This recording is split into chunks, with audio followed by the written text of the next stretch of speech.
रामपुर की मोहम्मद अली जौहर यूनिवर्सिटी पर ईडी का शिकंजा कसता जा रहा है। प्रवर्तन निदेशालय ने मौलाना मोहम्मद अली जौहर ट्रस्ट और मोहम्मद अली जौहर यूनिवर्सिटी से जुड़े मनी लॉन्ड्रिंग मामले में रामपुर, सहारनपुर और दिल्ली के 10 ठिकानों पर छापेमारी की है। ईडी की लखनऊ जोनल टीम ने पीएमएलए यानी prevention of money laundering act 2002 की धारा 17 के तहत ये तलाशी अभियान चलाया है।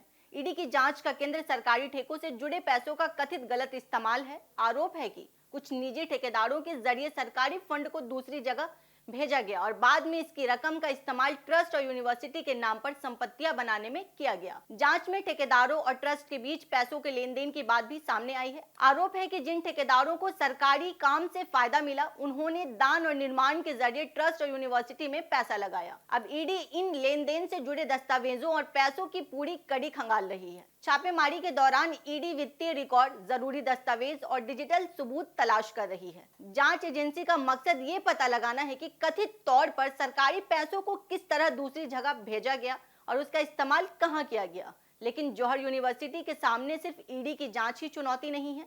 यूनिवर्सिटी की इमारतों को लेकर भी रामपुर विकास प्राधिकरण और यूनिवर्सिटी प्रबंधन के बीच विवाद चल रहा है। रामपुर विकास प्राधिकरण ने यूनिवर्सिटी की 40 में से 38 इमारतों को निर्धारित मानकों के मुताबिक नहीं माना है। प्राधिकरण ने इन इमारतों को गिराने का नोटिस यूनिवर्सिटी प्रबंधन को दिया है। 15 जुलाई को नोटिस जारी होने के बाद यूनिवर्सिटी में हलचल बढ़ गई थी। हालांकि यूनिवर्सिटी प्रबंधन ने इस कार्रवाई को एकतरफा बताया है। प्रबंधन का कहना है कि सभी इमारतें नक्शा पास कराने के बाद ही बनाई गई थी।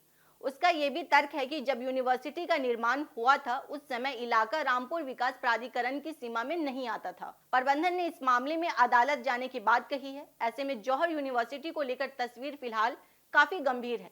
एक तरफ ईडी सरकारी ठेकों के पैसों की कथित हेराफेरी और मनी लॉन्ड्रिंग के आरोपों की जांच कर रही है और इसके लिए 10 ठिकानों पर छापेमारी हुई है। दूसरी तरफ रामपुर विकास प्राधिकरण 38 इमारतों को लेकर कार्रवाई कर रहा है।